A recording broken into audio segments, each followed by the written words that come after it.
वो समान रूप से सब जगह हैं।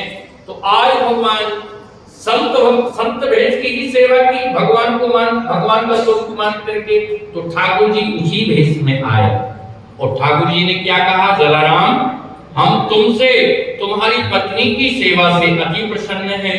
हमारी झोली, हमारा डंडा, हमारी माला को ही रखना, ये हमारा ही रूप है। क्या कहा बाबा भगवान ने, हमारा ही रूप है, ये हमारा ही रूप है। और मैं तो ये कहूँ ये तीन जो है क्या है, ये ब्रह्मा विष्णु महेश ही डंडा और झोली और माला बन करके जय हो। ये ज्ञान बल्कि बैराग का मूर्तिमान स्वरूप है। तो आज भी आप वीरपुर जाएंगे तो वीरपुर में कांच के मंदिर में झोली रखी है, डंडा रखा है और माला रखी हुई है। कभी गुजरात जाने का अवसर मिले तो दर्शन अवश्य करना। बहुत सुंदर। और ये 216 वर्ष पूर्व का इतिहास है। आज वहां ऐसी साधु संत अनाथ अतिथि की सेवाएं होती हैं कि अनवरत 24 घंटे वहां सबके लिए भोजन के लिए भंडारा खुला हुआ है। बोलिए। अब भगवान ने कहा तुम्हारे भंडारे में किसी वस्तु की कभी कोई कमी नहीं रहेगी, नहीं रहेगी। दोनों हाथ उलीटिए यही सयानों काम। और आपको आश्चर्य लगेगा, बप्पा के यहाँ एक सेवक था। सेवक मतलब कोई नौकर नहीं, उनका भक्त, भगवान का भक्त। जब महापुरुषों के अनेक भक्त हो जाते हैं वो भी सेवा करता, मगर उसके मन में एक लगा रहता खोट किस बात को लेकर के, अरे कभी बप्पा ने मुझको कुंभ जाने के लिए नहीं कहा, प्रयाग नहा के आओ। अब उसको लगा कि हर वर्ष मैं कहता हूँ माघ मेला में जरूर जाऊंगा तो बप्पा रोक देते, अरे अगले वर्ष चले जाना। जब बार बार उसने कहा कि इस वर्ष तो जरूर जाऊंगा, अब तैयारी हो गया, तो जलाराम बप्पा ने कहा ठीक है कल चले जाना, है ना जी।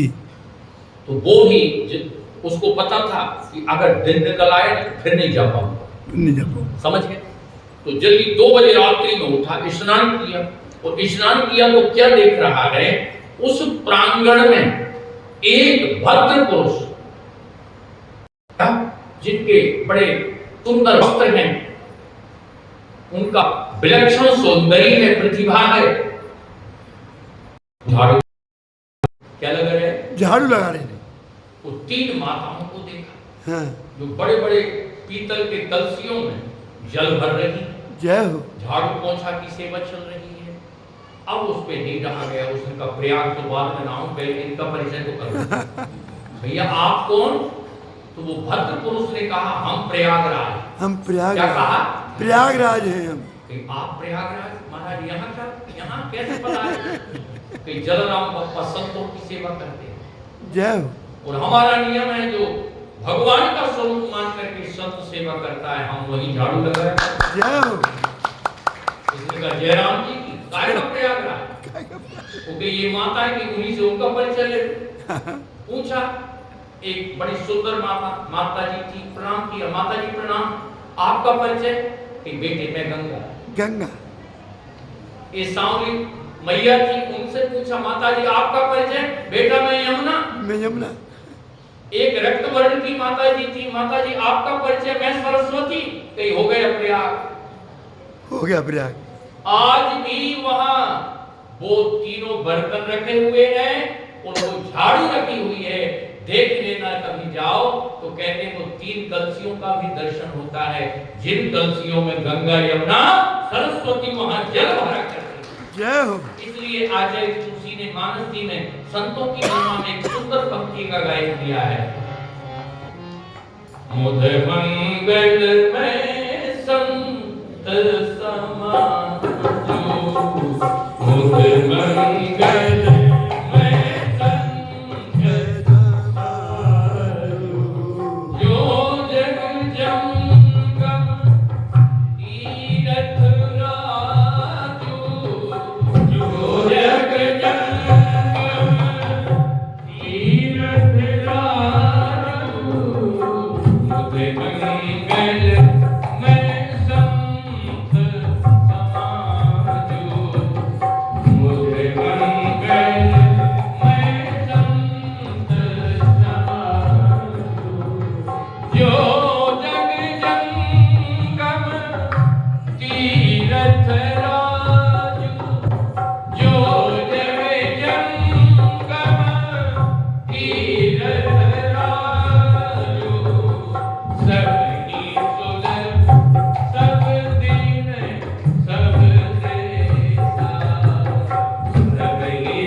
इन पंक्तियों को पढ़िए। ये संतों की महिमा की पंक्तियां हैं, इनको आत्मसात करिए। इतनी सरल भाषा में आचार्य तुलसी ने संत महिमा को प्रस्तुत किया है मानस जी में, और वो जो प्रस्तुतिकरण दिया गया है वो एक उनका अनुभव है। सुन लीजिए आप। अकथ अलौकिक तीरथ राहु देई सद्य फल प्रगट प्रभावु सुनि समझई जन मुदित मन मत जहि अति अनुराग लाहि चार फल अछत तन साधु समान प्रयाग।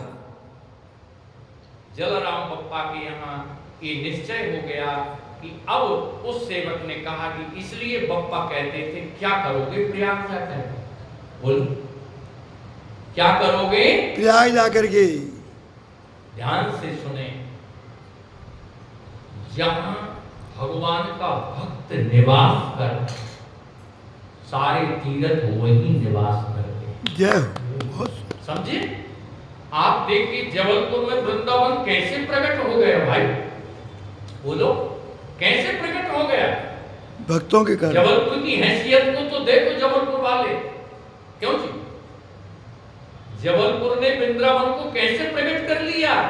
ये है जहां संत बैठते हैं, जहां महापुरुष बैठते हैं, जहां वैष्णव अपने आसन लगा लेता है, सारे तीर्थ वहीं पहुंच जाते हैं। समझे आप? एक ही ठिकाने सबका दर्शन, बोलो ना जोर से, एक ही ठिकाने सबका दर्शन। कोई नहीं भटकना, कहीं नहीं भटकना।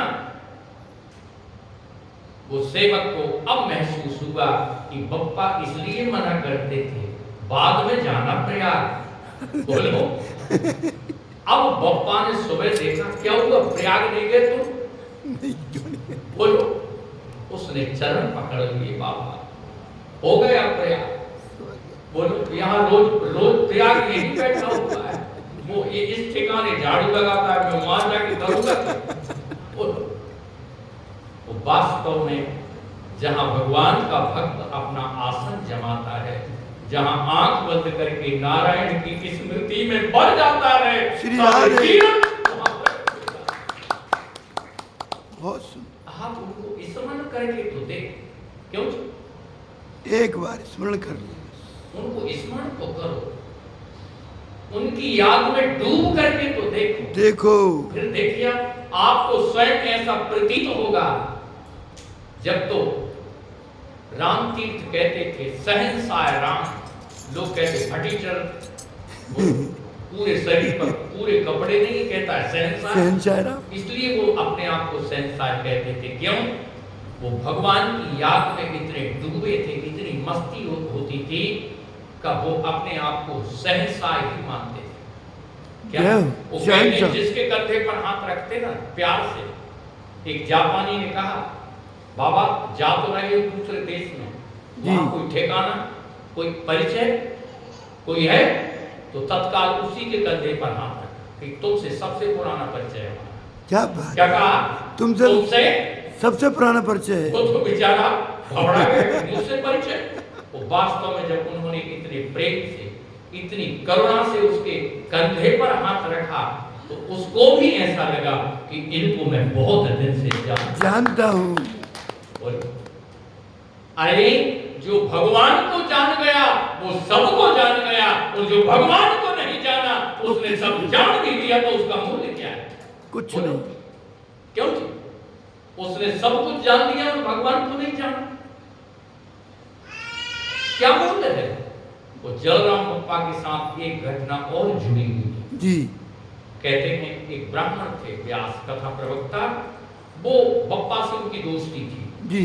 वो कहते बप्पा जब बैकुंठ जाओ ना तो हमको बता करके जाना। बोलो क्या कहते?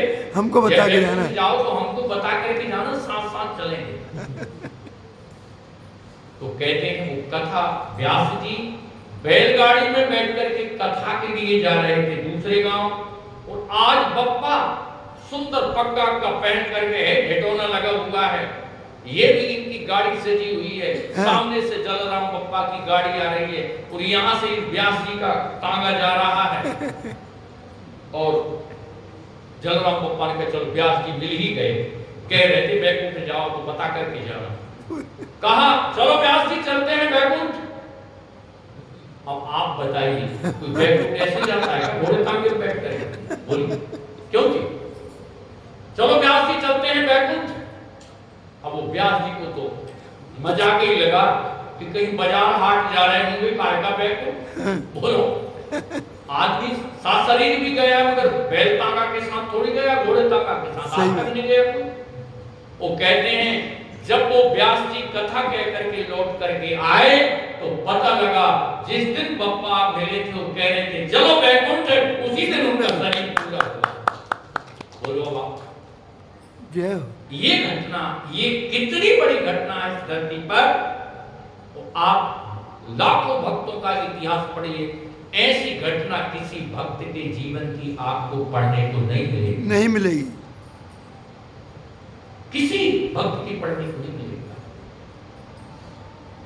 कोई बैलगाड़ी पे बैठ के बैकुंठ जाता है आज तक गए हो तो बताओ, कोई नहीं।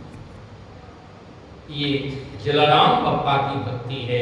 ये संत सेवा जो उन्होंने की, साधु सेवा जो उन्होंने की, अतिथि सेवा जो उन्होंने की है, ये उस अतिथि सेवा का परिणाम था कि वो बैलगाड़ी में सज धज करके बैठ करके बैकुंठ गए। वो कभी अवसर मिले तो जरूर जाइए, बिल्कुल। जहां उनके मूंछ वाले ठाकुर जी छत्री घर के थे, रघुवंशी समाज से जी, तो उनके ठाकुर जी भी मुछारिया भगवान है, समझिए, मुछारिया भगवान वाले भगवान। सब कहीं जाइए मूंछ वाला भगवान नहीं मिलेगा, मूंछ मुंडा जरूर मिले, मूंछ वाला नहीं मिलेगा। मूंछ वाला भगवान तो वीरपुर में है। तो ये जलाराम बप्पा की जो भक्ति है, कैसी भक्ति उन्होंने इस कलयुग में की है, बोलो। वीरपुर के मुछारिया भगवान। तो आप बताइए, जब जलाराम संत सेवा से परमात्मा को प्राप्त कर सकते हैं तो हम और आप क्यों नहीं कर सकते? क्यों? थोड़ा सा आइए इस क्षेत्र में, आइए आगे बढ़िए सेवा के लिए और सेवा करके उसका आनंद प्राप्त करें। जय श्री राम।